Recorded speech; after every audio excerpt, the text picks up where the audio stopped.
So now I'm delighted to introduce our distinguished lecturer for the 6th annual lectureship. This is Dr. Rick Graham, seated over here. And Dr. Graham was a, what year was it? 2006 PhD grad of the school. And there's a few of us in the room that helped Rick along the way, Dr. Graham.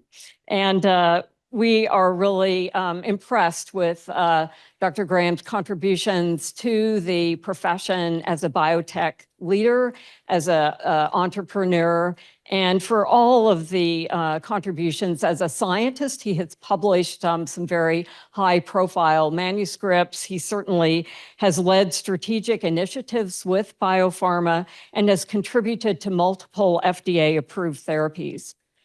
While Dr. Graham continues to build biotech companies, he's also making time for serving on boards. He serves on as strategic advisor to a number of biopharma companies, venture capital firms, and also is an advisor to our own Eshelman innovation.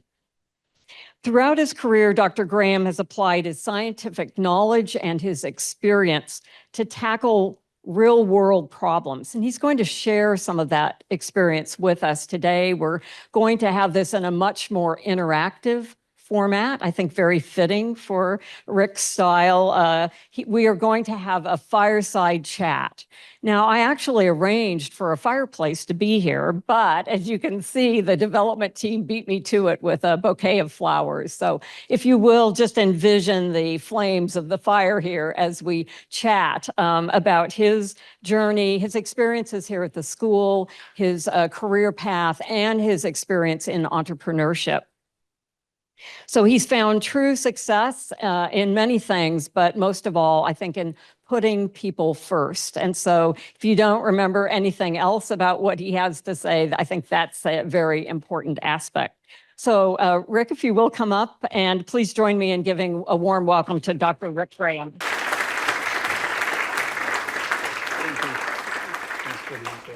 Can people hear me okay? Great. And maybe just briefly before we get started, just a few words of thanks to underscore some of the things you said, Dr. Brower. Thanks to Hal and Carol. I'm very honored to be selected this year for the Distinguished Alumni Award.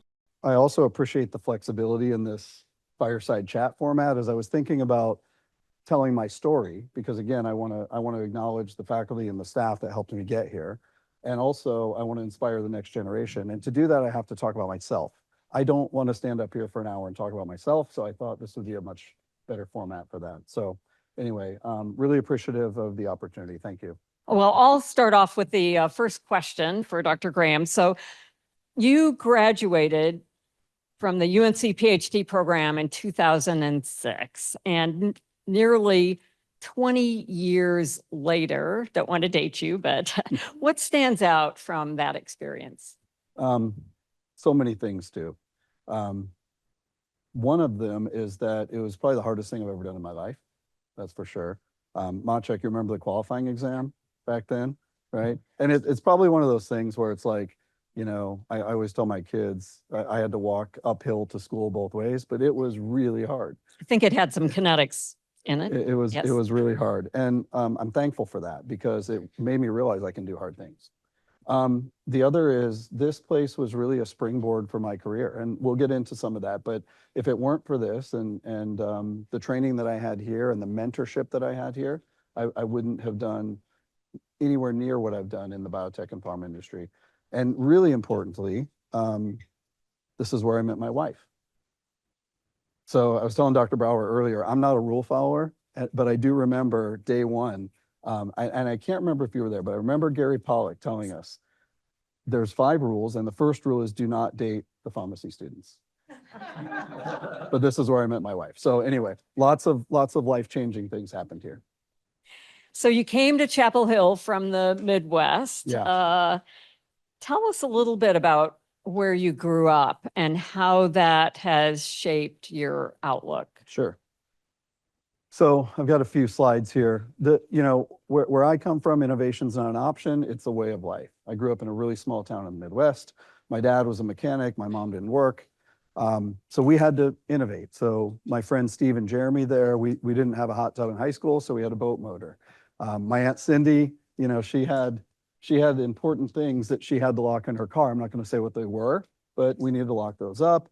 My cousin Kenny, he was on a liquid diet, and my grandma always ended up winning the award for the best garden. Okay.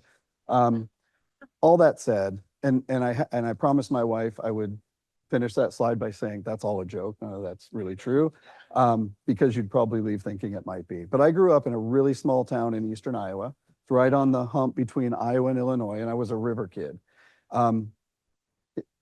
I've got a nice plot there. If you look at the population on the y-axis over time in years, I was born in 1973. The population was 4,000 something. And if you look at the population with the latest census, it's still 4,000 something. Rate in equals rate out, steady state, right? And I'm saying that because there just weren't a lot of opportunities there. But with struggles comes opportunities that you can make for yourself. One quick story is, I remember I was an athlete and I played basketball, 7th grade basketball. I don't know how old you are, 12, 13 years old. And I was dribbling down the court and I knew that the time was winding down. But it wasn't a critical situation, but it just made me think. And I talked to my friend after the game. I said, when you're in a game like that and you're coming down to the wire and you need to take a last second shot, how do you know, like, are you counting to yourself? Like, how do you know what time is on the clock? He's like, what are you talking about? I couldn't see the scoreboard. So I realized as a 7th grader that I had never been able to know that I wasn't able to see, right? Or see very well. My prescription was like a -5, so Coke bottles, right? I learned that in the 7th grade. So that meant that I was sitting in classrooms not really learning. But I will say that because of some of those setbacks, I probably over-indexed with my kids a little bit. So I just wanted to show you one thing. This is my son Luke in the middle of the picture. He's a high school senior now. As a 15-year-old, he actually started a company called Checkpoint Student. He's gotten VC funding. He won a Congressional App Award. And again, it's really about what the opportunities you have and what you make of it. And I'll also say that I'm excited that he has the potential to be a student here. He's submitted his application for early action, so we'll see. So I think that's a great example of it's never too early to think about being an entrepreneur. Yes, Just exactly. to really jump right in there if you have that interest. So before UNC, how did your journey through college unfold? Yeah, that was a bit of luck. And here's a picture of me as a high school sophomore. Like I said, I just didn't know how to learn or study. And I actually thought I was relatively unintelligent. I just didn't get good grades. I had a graduating class of 50 people, and I was in the bottom percentile of that graduating class. In fact, I was often academically ineligible as an athlete. And this guy on my top right, the coach, his name's Gary Foster, brilliant guy. He was our guidance counselor. He created this amazing pipeline of tennis players in this rural eastern Iowa community. And what he did is he made the older tennis players coach young kids in the town throughout the summer, because there was nothing else to do. There's nothing for the high schoolers to do. There was nothing for the kids to do. And it was just a win-win for everybody.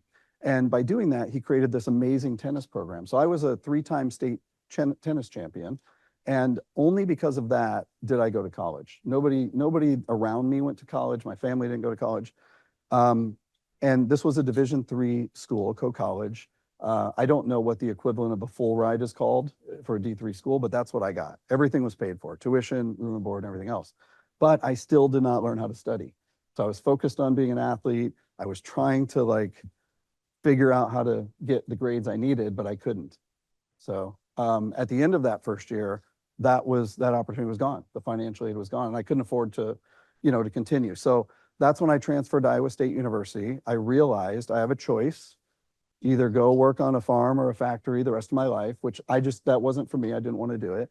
And I figured it out from there because I knew I had to. So you were able to kind of flip the switch, I guess, academically. Can you tell us a little bit more about that? Yeah. So really what it looked like was I knew that failure wasn't an option. And so it was going to the library, every day after class, staying there until they kicked me out, which was, I think, usually midnight at the time. And then I would go back to the dorm, and I had a roommate, so I didn't want to bother my roommate. So I'd go find a place in the dorm to study. I think that was the first time, Darren, you've told me over the years, sleep is for the weak. That's probably the first time I learned that sleep is for the weak. And so Kim, I literally just taught myself how to study. And then once I did, it sort of clicked because it became easy. It became really easy to the point where I changed my major for like the 10th time, by the way, to biochemistry and biophysics. So picked a really hard major, ended up being in a biochemistry lab, which I really loved. It was really cool. This was when DNA was becoming a big thing and PCR. So we were doing some pretty cool stuff. And this one faculty member that I got along with great pulled me aside and he said, hey, there's this Howard Hughes program. It's a summer research fellowship. You'd probably be pretty good for this. And in parallel, I was in this animal behavior course that I really, really liked. Fascinated by behavior and genetics. And I had my head in the sand. I wasn't paying attention to the guy teaching the class, but I really liked him a lot. I went to his office a lot and we just had good conversations. And I said, hey, would you write a letter for me? And he did, gladly. And turns out I was accepted into the program, and they told me, like, how did you get this professor emeritus to write you a letter? So did the program, had a great experience over the summer doing lab work. And then I was supposed to start working at a department store just to make some extra money called Sears, right? I didn't want to do it. Like, some of you who know me know that I'm a pretty good salesperson. I can sell anything. I didn't want to sell stuff at Sears. So this guy, Robert Thornburg, had attended my seminar, and he called me on a Sunday night. I was supposed to start at Sears on Monday. He's like, hey, what are you doing over the summer? Do you want to work in the lab? I was like, absolutely. So that was great. He was an amazing mentor. He worked side by side with me in the lab. He was kind of a quirky guy. He used to wear Teva sandals in the lab with no socks. He taught me how to mouth pipette, all that good stuff. Don't do that. But what was really cool about that is he was starting a new program, which was a combined bachelor's master's degree in biochemistry, biophysics. I was the first student at Iowa State to do that. Yeah, really amazing story so far. So as I recall, you were already working in industry before you came to UNC for your PhD. So what made you decide to take that leap? We have very few students that really go that path. So I'm curious. Yeah. And before I do that, just one of the things I probably should have said at the outset, that I'm going to come back to it at the end, but just think through some themes here that I've kind of learned through my life, which is do hard things, do them with a sense of urgency, and then when you can, do them with people you like. Like, if you can follow those three things, I think you can turn out okay. So do hard things, do them with a sense of urgency, and when you can, do them with people you like. So I was working at a company in Kansas City. It was great. I had a good job. I was making money. Kansas City was a cool place to live. And there was a former faculty member from UNC School of Pharmacy, Ed Lecluse. Ed had an affiliation with this company that I worked for. He had done a postdoc there. He had family in Kansas City, so he was visiting. And during one of his visits, and this was probably the third time he tried to recruit me, he said, hey, I think this would be a good program for you. And I remember having lunch with him, and I said, yeah, I think it would too. And I kind of applied and sold all my things and moved across the country and showed up here in 2001. One of the other things that's probably an important theme for me, I skipped over it, but growing up with, really, when you have nothing, you have nothing to lose, right? So I think that sort of probably framed my risk-taking desire. And it's more than the ability to take risks. I have a desire to take risk. So leaving Kansas City to come here was a big risk, but it was a risk that paid off. Any questions? Okay, well, I guess we'll go on to the next phase, the starting with the question about, tell us a little bit about how your career has, how it began and then has progressed in pharma and in the biotech world. Sure. Let me just say one thing, and I have a picture up here. Let's see, you're in the picture, Darren's in the picture, Bob's in the picture. One of the things that's really important that I acknowledge, and again, why was this place a springboard for me for what we're going to talk about next? There's a lot of reasons. there was my second year in the program, right after that qualifying exam, Ed Lecluse decided to leave to start his own company. He was an entrepreneur as well. And that put me in a tough situation personally. And what I realized, throughout life is that especially when you're in stressful times, that's when things get magnified around you, and like real mentors, real leaders, real friends show up to support you. And thank you to you, Dr. Brower, for doing that. Deeren, forever grateful for you for doing that. And Bob Balloon as well. These guys just really rallied around me and embraced me and made it a successful next few years. So, including giving me the opportunity to work full-time at GlaxoSmithKline while being a PhD student. Pretty unusual, pretty atypical. Do hard things, do them with sense of urgency, do them with people you like. Yeah, I'm sure that we remember well the novelty of working and also being in our full-time in our PhD program. So congratulations to you for making it through. I think our success rate with those types of programs is often somewhat challenged just because of the demands on time. Yeah. So after you finished your PhD, then I'm curious, what inspired you to move to the Bay Area?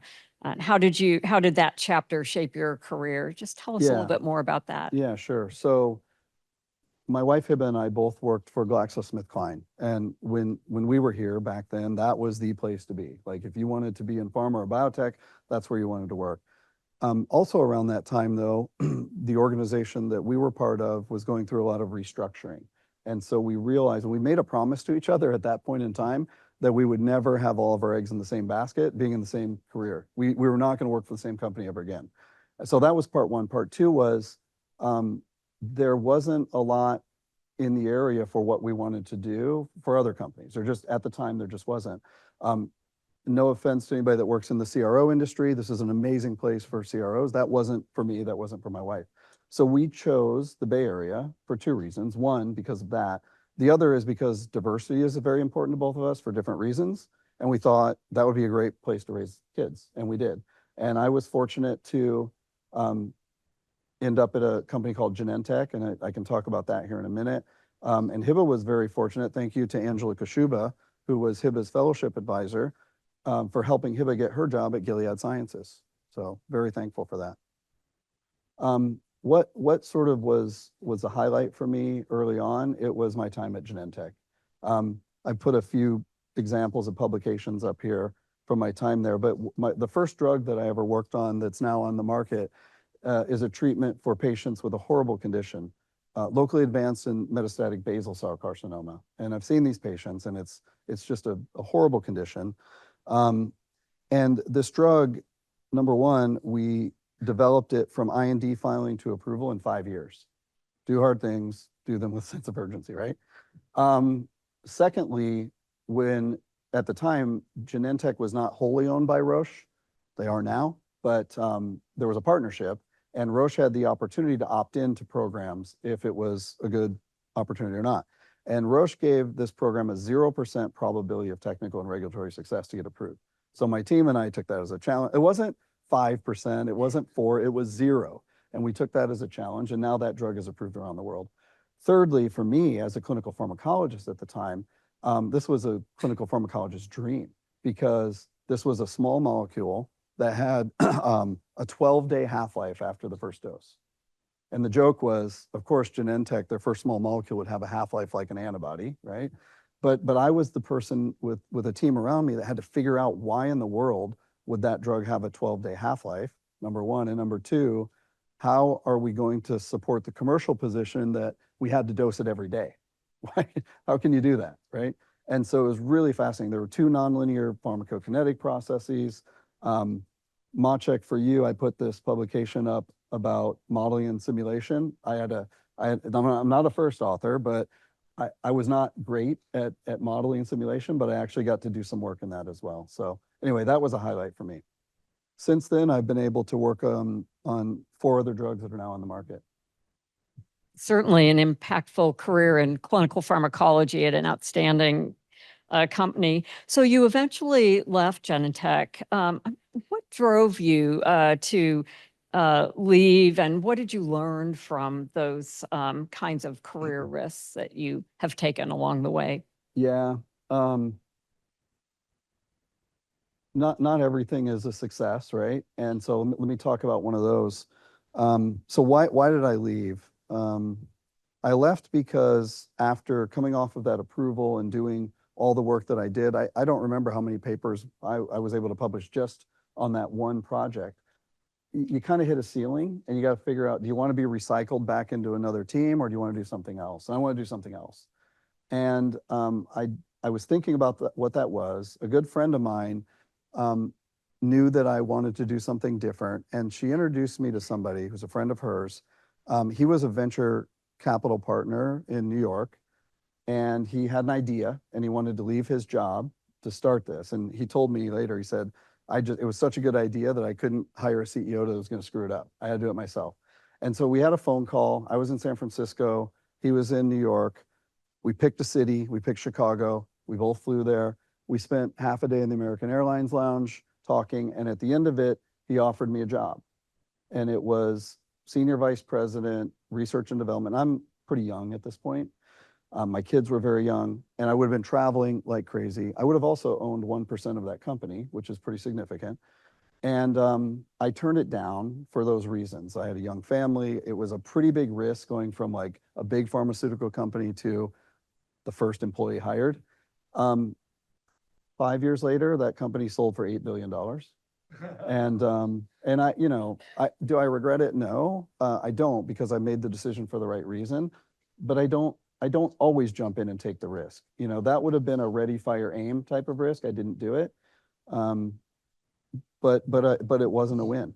It was one I passed on. Well, I know risk-taking is a topic that many of you may have questions about. How do you know when you should take that risk? Thinking about what the opportunities might be, what's the best decision for you at the time. So maybe if we want to take some questions from the audience again at this point about anything that's come up for discussion. Dr. I've got one. Rick, is you're telling your story, what is your why, or what drives you? You talk about doing hard things, but what is underneath that? Like, what drives you to the next thing? Yeah.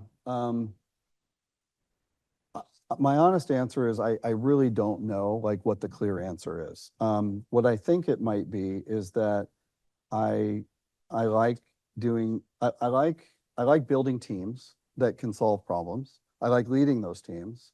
I like doing deals. I like adrenaline rush. I like stress. Like, I thrive in that environment.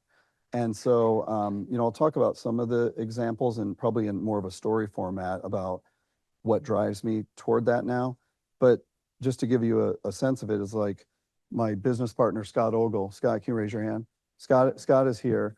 Scott and I started a software company together. So I'm trained as a scientist and a pharmacokineticist, clinical pharmacologist, but we started a software company. Why? Because there was a big problem that I experienced my whole career, and I'm sure some of you do too, that needed to be solved, and he was the guy to solve it, and we put a team together to solve it. I have another company that I started recently that has nothing to do with software, is not a drug development company, but it's an intellectual property company. So it's finding problems, finding good teams of people, and then solving them. It also sounds like it's really important to know yourself, what I hear you saying, and what you enjoy doing. That makes it more successful. For sure. And I'll also say, my wife couldn't be here, but she may or may not be on the phone. But I will say that the path I've chosen isn't for everybody, for sure. It's grueling. It's a lot of hours, a lot of weekends, almost every weekend. And at least having a partner in my life that can support that, that's pretty helpful. So it is not for everybody, that's for sure. Other questions from the audience? So you said the software company that you started up is solving a problem. What problem? Yeah, can I just jump to that? Oh, Is that please, okay? of We course. just bounce around a This little is bit. your show Yeah, here. yeah. It's almost like I planted that because I'm so excited to talk about this. So can I do it in a little bit of a storytelling mode? Okay, so how many of you have taken pharmacokinetics? Everybody? All right. Sorry. Okay, so most of you will recognize the plot here, right? So if you look at the normal plot for a PK profile, concentration on the Y, time on the X, this is a pretty typical plot after oral administration of a drug, right? You have the absorption phase, you reach a peak, Cmax, and then the body starts eliminating the drug. Pretty straightforward. And then look at the anomaly. Here the first 2 points, you've got the absorption phase. Now all of a sudden there's a steeper decline in the drug, but then it goes back up. And so is the body making drug? What's going on? And then you got another peak that's equal to the first peak and so forth. And can't tell you guys how many really smart people, PhDs, MDs that have worked for me that have spent weeks combing the literature, trying to understand this, coming to me saying it's interopatric recycling. We've got to publish this paper. And does anybody know the answer? Besides Ryan, because you know the story. Does anybody know what the difference is between the anomaly and the normal profile in these patients? Scott, you can't answer either. Shall I call on somebody? Yeah. Yeah, say more.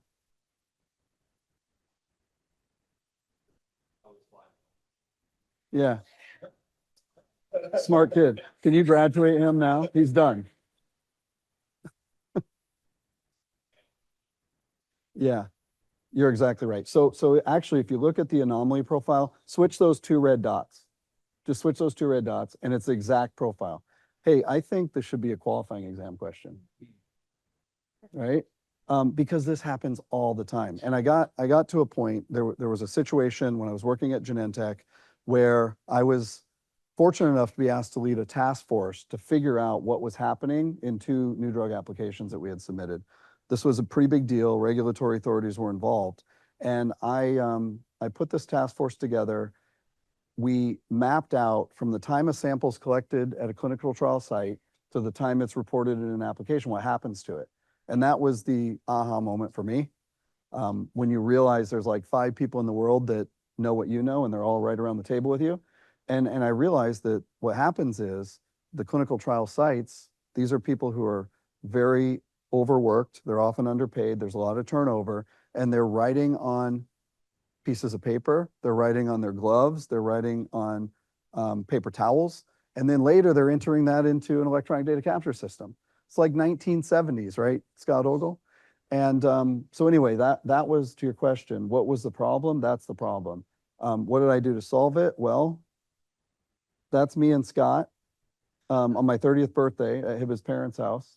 And Scott is an amazing person by his own right, but also an accomplished software developer, software entrepreneur. And he ran a company for 18 years here that displaced paper in the banking industry.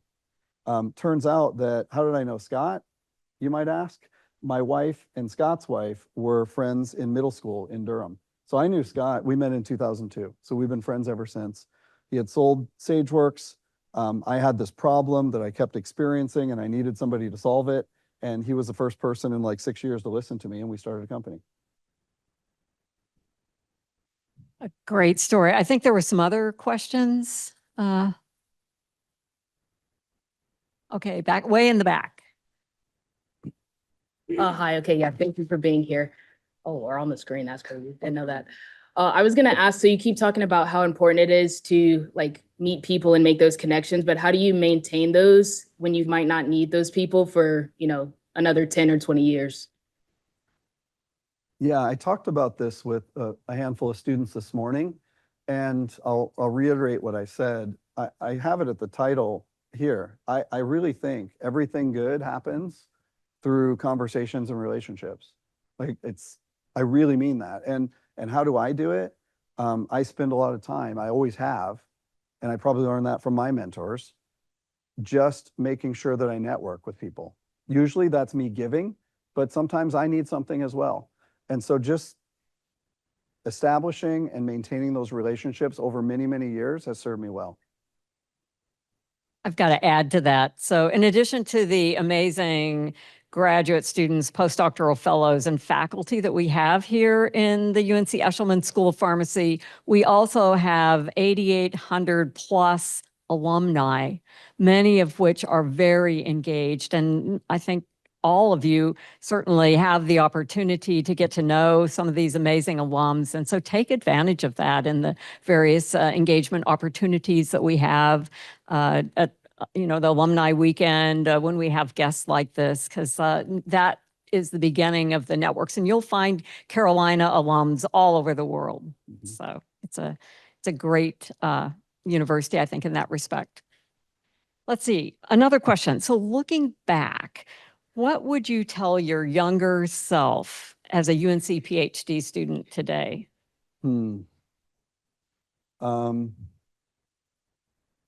I would tell myself, do hard things, do them with a sense of urgency, and do them with people you like. No, I mean, again, I owe so much to this school, and just very appreciative of the faculty that are here today that were faculty and staff when I was a student, and also those of you that I don't know, just for making this such a tremendous place to live and be educated. For me, I learned late in life, for the reasons that I talked about in the beginning, that I care about science, but I care a lot about business as well. So I started my first company with Scott when I was 46 years old. That's okay. I've started 2 others since then, 2, maybe 3. But I really wish that I would have had the opportunity to merge science and business earlier. And again, don't get me wrong, I loved what I learned here. It was a huge springboard for me. So what I mean by that is it was hardcore science. I told Dr. Brower earlier today, and she's somebody who doesn't take a lot of credit for herself, but an amazing educator. You have this ability of taking really complicated stuff and making it easy to understand. And in my whole career, I never came up against somebody scientifically from a pharmacokinetic clinical pharmacology perspective that I couldn't go toe to toe with, right? But it was just because the opportunity for me while I was younger, while I was here, didn't teach me business. I learned business on my own. I skipped the section, but I really learned business when I worked at a public company called Theravance Biopharma. And maybe I'll just quickly hit on that. We're still good for a couple minutes, right? We are.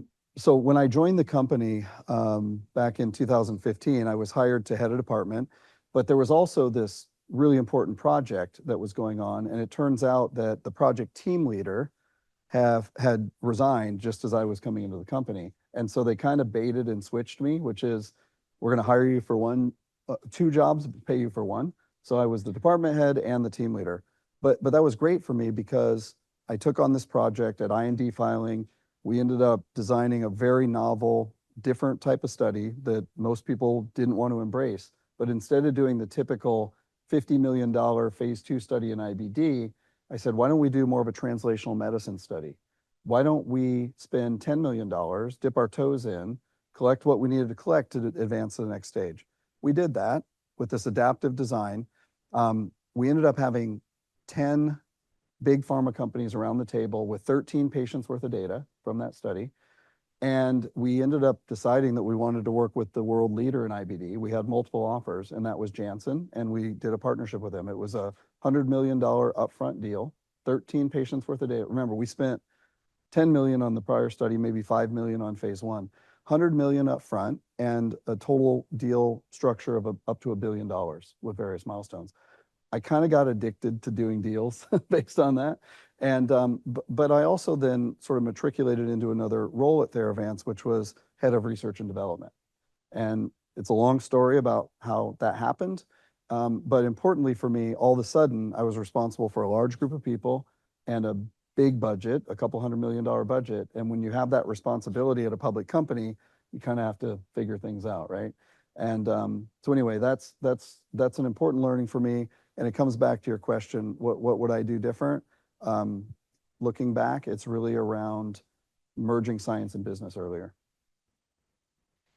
Great. Well, there's definitely a lot to unpack in your career path and the story. One of the things a couple things, I guess, that has really stood out for me is don't be afraid to try new things and to step into new roles.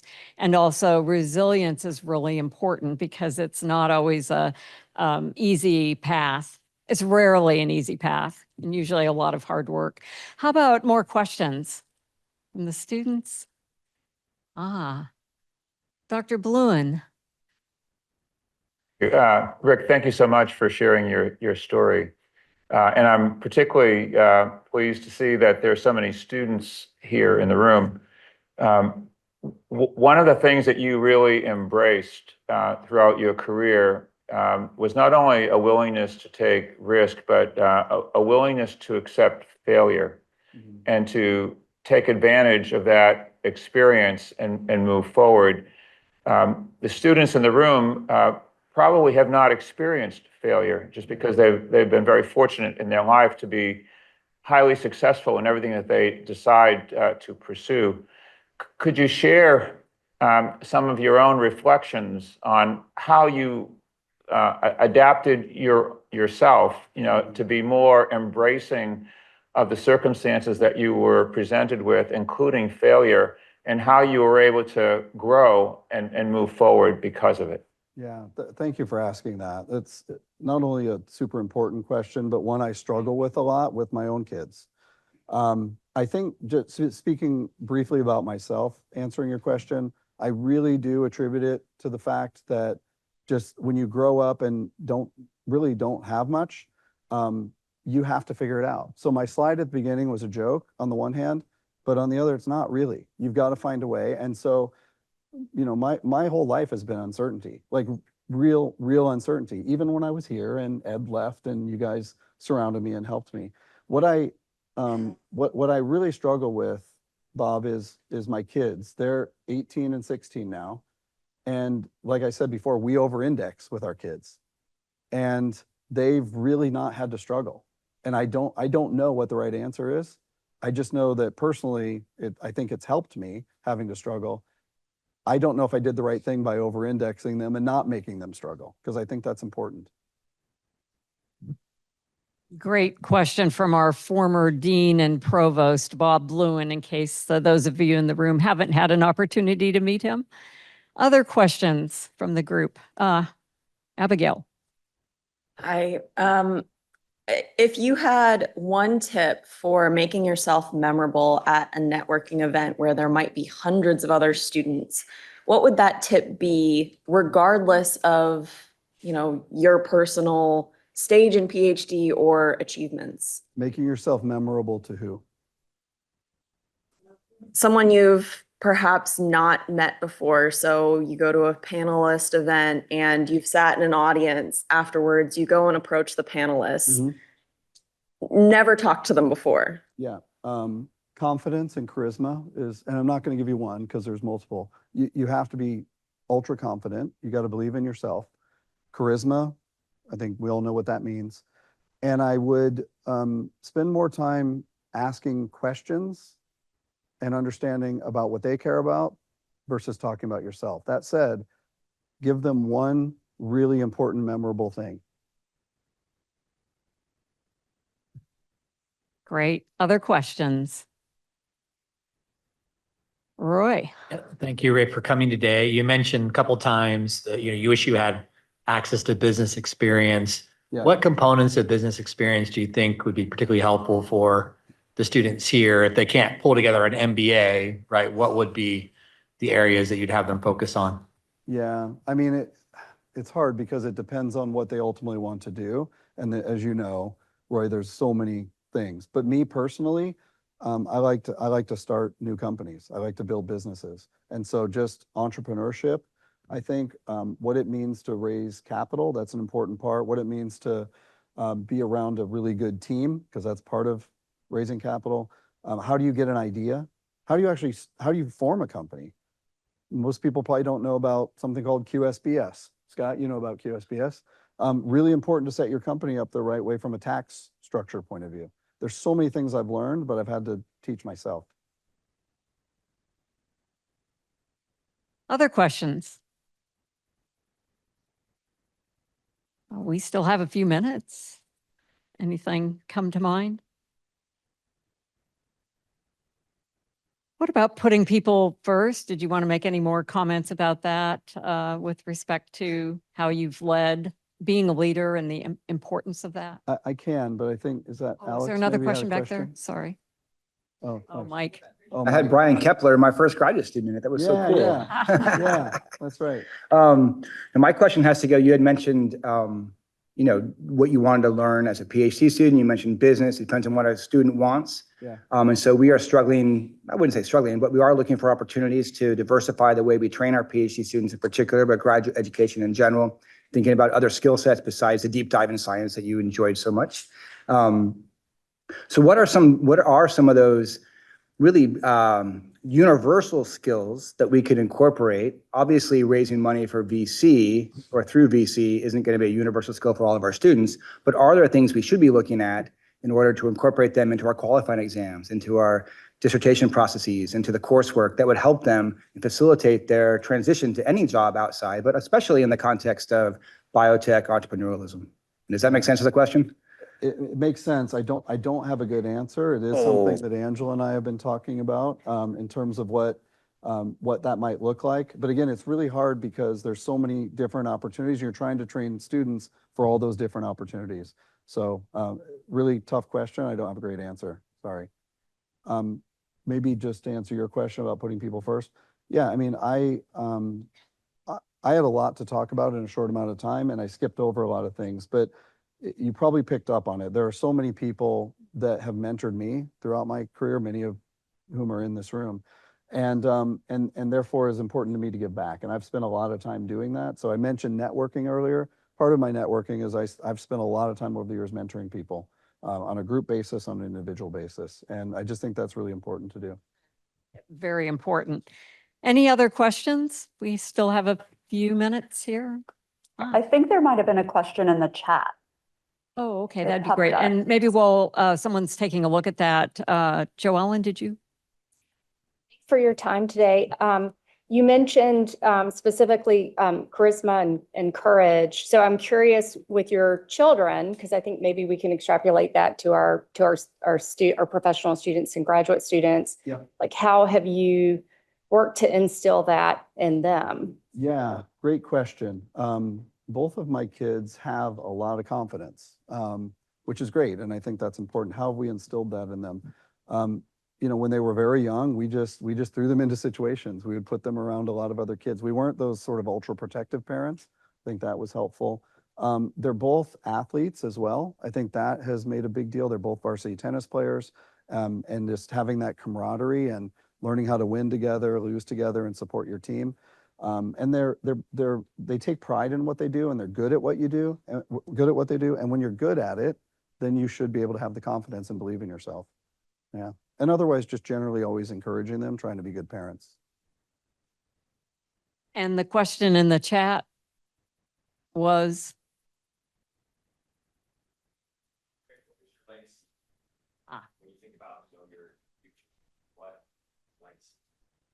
I'll repeat that. So what is your legacy for those online? Yeah, I think it's, again, it's like, I really like to create things with good people to solve difficult problems, whatever those are. It's not one particular industry or one particular type of problem. So building teams to solve important problems.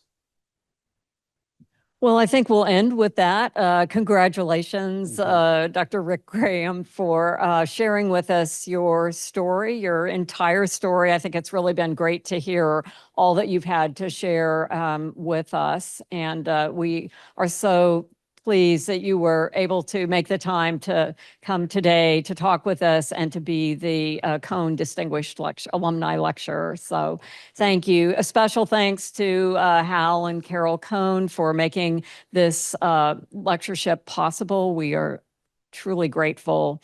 Thanks also to Ryan McDaniel and Sarah for, and the entire development team actually for putting together this event and the lovely layout. And thanks especially to the audience for participating in this more casual conversation. Thank you. Thank you.